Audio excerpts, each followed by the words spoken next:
bias nito, the more na bumababa yung value na nilalagay mo, tataas yung biasing.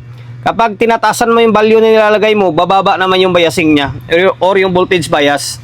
Next natin itong Trident na USA America's number 1. Grabe no, number 1 talaga sa Amerika to.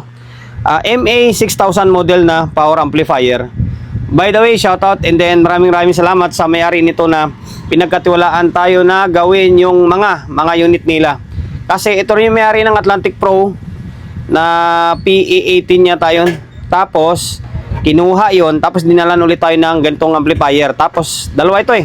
Yung isa naman is Crown na CE500. Ngayon, ito binuksan ko na agad para mas mabilis yung troubleshoot natin eh. Ayan, hindi medyo may kalumaan na. Actually, first time ko nga maka-encounter ng itong klaseng unit eh. Yung ganitong forma ng Trident. Trident, alam naman natin, ang dami natin nagawa niyan. Halos linggo-linggo gumagawa tayo noon eh. Kaso, ito yung ganitong modelo, first time ko, yung MA6000 na to. And then yung dating nito is kahawig siya ng AD. Yung series ng AD MC. Ayan, pati yung mukha niya, oh, kaparehas oh. Eso lang, ito MA kasi ito eh, 6,000. Yung ED naman is mga MC model eh. Pati sa laman nyo, halos magkaparehas lang. And then, medyo may kalumaan na rin. Kasi oh, kinakalawang na oh. Oh, hindi naman siya totaling kinakalawang. Yung mga tornilyo kinakalawang. Okay. Issue. Hindi kami gano'n nakapag-usap ni bossing. Basta may mga sinasabi na lang na halos hindi ko na ma-recall. Basta tayo na lang bahala. Kumbaga, basta sa ikakabuti ng unit or sa ikakaganda ng unit or ikakatibay ng unit is gawin natin. Ngayon, switch natin. Pansinin nyo. Okay, nag-normal mode siya. Yung fan nyo, gagana, hihinto. Yung disenyo ng fan is kapag umiinit, saka siya gagana. Pero meron tayong gagawin niya na diretso na lang siya andar. Once na i-on mo siya, diretso na siya, yung tipong andar na siya agad para safety yung mga board. Kesa ganyan, para sa akin, hindi ko siya ganun ka-type yung ganung klaseng modelo eh. Yung ganitong klaseng design ba, yung tipong iinit mo na sa kagagana. Maganda yung gumagana na agad. Ngayon, may speaker na connect yan, tapos merong audio input. Laptop natin is gumagana, pero set natin. Okay. Ngayon, meron siyang audio.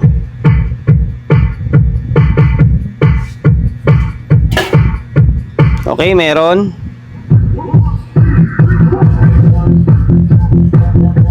Meron din. Kaso meron ako napapansin, parang hindi sila pantay ng ilaw. Parang tabingi. Ito, may ilaw siya oh. Yung isa naman, parang hindi. Umiilaw siya minsan. Pero hindi siya ganun kaliwanag sa kabila. Baka sa control lang, pero although working naman yung control eh. Ngayon, ang gagawin ko dito ay, working naman siya, di ba? Pero may gagawin pa rin tayo, siyempre. Sabi ko nga eh, sa ikakabuti nga ng unit eh. Ito guys, ang diskarte or tinuturo natin is, sariling diskarte lang natin to. Kung may mali man ako or may kulang man, intindihin nyo na lang or pwede naman kayo mag-comment yan eh, na i-correct natin kung sakaling may mali, di ba? Yan, basta idea lang natin to or diskarte natin tong pinapakita natin. Lahat naman ng technician ay may kanya-kanyang diskarte. Ngayon, sukatan ko siya ng biasing. Pero, bago tayo magsukat ng biasing, promotion muna tayo agad. Sa mga hindi pa nakapag-subscribe ng YouTube channel natin, kasi goal natin ngayong taon is 100k subscriber. Okay, 100k subscriber. Makakamit ko yun sa pamamagitan ng tulong nyo siyempre. Sa mga hindi pa nakapag-subscribe, subscribe ka. Yan, pindutin mo yung bell button. Tapos select mo yung all. Yan, kapag napindot mo na yan, manonotified ka kapag meron tayong bagong upload na video. Nag-upload tayo ng video, isang beses, dalawang beses kada araw. Okay? Ngayon, sa biasing tayo. Dito, okay, balistad. Baliktad yung test board natin. Gagawin dyan is, yan yung disadvantage kapag analog yung gamit mo. Pag sukat ka ng bias is, kailangan mo pa i-reverse forward. Medyo mataas, no? Mapapansin nyo, medyo mataas yung biasing niya. Na normal naman yon sa mga old na mga model ng amplifier or may mga amplifier talaga na matataas yung calibration ng bias niya. Katulad sa concert, yan, natataas niyan. Nasa minsan halos 0.5 na. Although, baguhin natin ito mamaya. Delikado. Mag-ingat kasi konting kabyos lang nakakasira. Okay, baba natin ito mamaya. Mga 0.26 lang. Baba lang natin na konting-konti. Nabagya lang naman. Para hindi siya ganun kainit, hindi siya maaga mag-clip. Lalo, sa probinsya ito ginagamit. Para mas matibay siya. Hindi siya ganun kakuan ba? Hindi siya mabilis mag-clip, tapos hindi siya ganun kainit. Yan. Pero yung tunog niyan, hindi naman mapapansin yan. Yan, i-fix natin ito, yung trimmer na to. Okay, saan yung isa? Yung sa ilalim. Tapos yung pano, gagana yan kapag ito, bibigyan ko kayo ng trick. Yung fan na yan, may sensor kasi yan, na once na nakaramdam siya ng init, saka siya gagana or iikot. Ngayon, ang tanong kung saan yung sensor niya. Ito ba siya? Ito ba siya?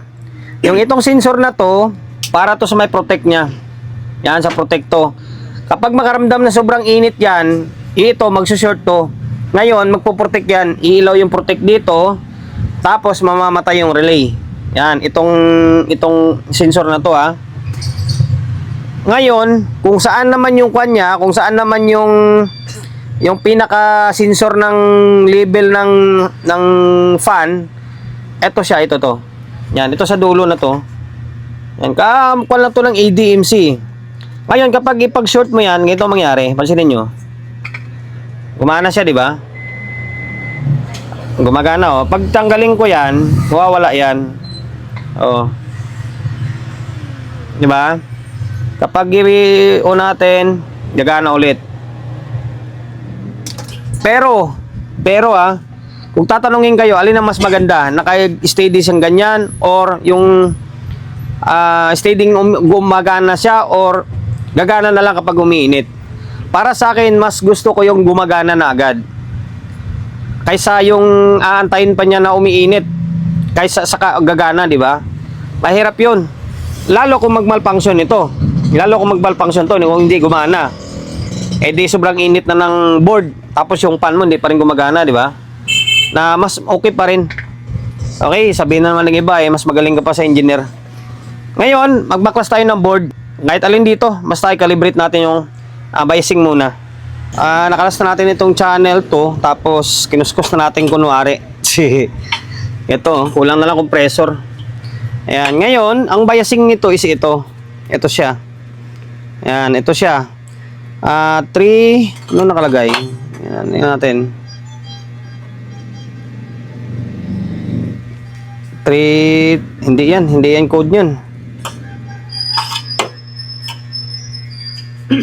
Nakatago eh. Okay, basta itong trimmer niya. Ito yung trimmer niya. Ngayon, kakalasin ko to, tapos i-fix natin. Ano kayang value ilalagay natin dito? Kasi hindi pa tayo nakapag-fix nito. Basta kakalasin ko to. Tapos ito, ipag-short lang natin to. Yan, para yung fan, diretso gagana na. Putik yan. Tayo na lang magdedesisyon dito. Yan, ipag-short natin to. Tapos i-calibrate ko, tapos balikan ko na lang kayo. Para hindi na umaba yung oras natin. Okay? Ito na, nakalas ko na yung trimmer. Nakatago pala yun. 501 yung value niya. 500 ohms. Yan. Kapag ganyan yung trimmer, nakasulat, sabi natin 501. Yung unang dalawang numero niyan, 50. Yan, 50, di ba? Ngayon, yung huling numero na 1, re-represent ng isang 0 yan. Yung 1. Meaning, yung 50, tapos dagdagan mo ng isang 0, equivalent ng 500. Okay? Ibig sabihin, 500 ohms siya. Yan, 501. Okay? Ngayon, nakalagay dito, 470 yung kanyo. 470 ohms yung bias niya. Pero hindi natin isasagad ng 470 to. Kasi bababa ka natin siya eh. Siguro mga nasa, try natin ng 350. 350, 200 ohms, saka 150. Okay? Ito lang dalagyan mo, gilid tsaka gilid lang. Okay? Ay, sa pagkakahaba ng oras, tagal ng calibration. Nagsimula ako sa 350.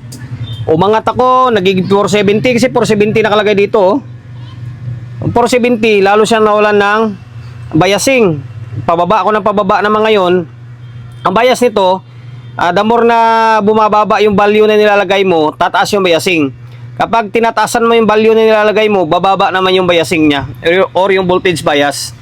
Ngayon, hanggang sa nakuha ko siya sa mga nasa around 0.26, 0.25 lang. Yung value ay ito. 22 ohms tsaka 100 ohms. Kapag 150, nasa around 0.25 siya eh. Kaya binaba ko pa sa konti. 100 ohms ito, 100 ohms tsaka 22 ohms in series. Equivalent ng 122 ohms. Okay, siniris natin kasi wala tayong 120 na sakto. Ayan, inulit natin ha, 100 ohms tsaka 22 ohms. Equivalent ng 122 ohms yan in series. Ngayon, ganito yung magiging kalabasan niya. Yung dito na side nilinis na natin yan. Teka lang ha. Okay, naibalik ko na yung kable. Gusto natin. Ayan, ngayon, ipakita ko sa inyo yung biasing niya. Ngayon, switch na natin. Okay, yung bulb hindi naman umiilaw eh. Ngayon, ito yung bias niya oh. Oh, baliktad. Ba yan? Tuwing salang na lang, baliktad ah. Ngayon dito. Oh, ayan. Nasa 0.26 lang siya oh.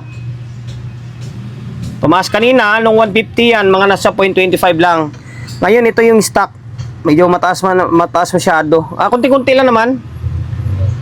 Ayan siya oh. Binaba lang natin ng minimal lang. Ay, yung sa may Atlantic Pro, binaba rin natin yun eh. Pang probinsya lang ng biasing ah. O yan. Sa 0.26 lang siya oh. Mas maganda yan, hindi siya ganun kainit. And then, hindi siya maaga magkiklip. Okay. O, na yan. Laban na yan. Ngayon, ito pala, ipag-short ko pala ito ah. Para automatic gagana na yung fan. Inulit natin, 100 ohms saka 22. 122 yung equivalent niya. Trabahong tamad syempre. Yan, kinalas na natin na ito. Ito na yung mga trimmer nila. Ayan, dalawa. Pasensya na kayo sa kamay natin. Ngayon, ito pinag-short na natin to ah. Yan, pansinin nyo, naka-short yan oh. Yan, para naman sa fan na isa yan. Tapos, yan yung biasing natin. Linaw no. 100 ohms tsaka 22. Equivalent ng 122 ohms. Ngayon, linisan ko to. Itong fan na to, nalinisan ko na to eh. Ito na lang hindi oh, babrashing ko to para mawala yung dumi niya. Okay, kunting linis pa. Na-belt natin yung dalawang board. Hindi na tayo magsusukat ng biasing. Naglagay na ako ng speaker oh, ayan oh. May speaker na nakakabit, dalawa. Tapos laptop natin gumagana. Naka 220 tayo ha, naka 220 yan. Tayo naka-bulb. May bulb din naman ako dito, kaso kulang na ng isa oh. Kaya medyo mahina. Na kailangan dalawang gamit pag mga power amp yung ginagawa. Ang na lang dito is compressor ng todo pa, tapos sabay tornilyo. Hindi pa nakatornilyo tong dalawang board natin. Tapos dito binarnish ko to ah. Yan, para yung puti-puti niya is maibsan ng kaya kahit papaano. Yan na siya oh. Allah, copyright. Makapirate tayo. Ayan. Working naman talaga siya eh. Ang ginawa lang natin is pinix bias natin. Tapos binaba lang natin ng minimal lang ng voltage bias niya. Tapos yung fan, pa-strip ko talaga kasi yung fan eh. Ma-strip ko yung dire-diretso andar eh. Kasi yung iinit siya, saka namang gagana pa lang. Mas maganda yung ganito. Papansin nyo, working na siya oh. Diba? Kaya nga nilagyan ng fan yan eh. Para yung init is mahihigop niya agad eh. Di yung antayin pa yung, diba?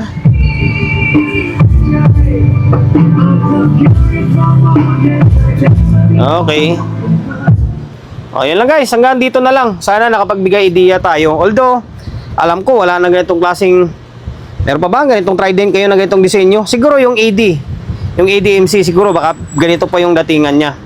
Pero yung Trident parang wala na eh. Yan, basta kung sakali may encounter nyo lang yung ganitong klaseng unit, yung fixed bias na ginamit natin is 120 ohms lang. Sobrang baba no. Tapos, yan, ipag-short nyo lang ito. At pag-short nyo yan para gumana yung fan. If ever na gusto nyo ganitong diskarte, yung gumagana agad yung fan. Yan, dalawa yan. Yung isa nandun sa ilalim kasi sa lisigan yan. Yan yung sa ilalim na yun. No? Ito yung isa. Ipag-short nyo lang, gagana yung fan na yan. Rekta na yan. Okay? And then, dahil umabot ka sa part ng video natin na ito at hindi ka pa rin nakapag-subscribe. Ang goal natin ngayong taon is 100k subscriber. Okay? 100k subscriber, makakamit natin yun sa tulong nyo, siyempre. Kung hindi ka pa nakapag-subscribe, subscribe ka, pindutin mo yung bell button sa gilid, select mo yung all, kapag napindot mo na yan, manonotified ka kapag meron tayong bagong upload na video. Nag-upload tayo ng video, isang beses, dalawang beses kada araw. Okay? God bless and then peace atin lahat.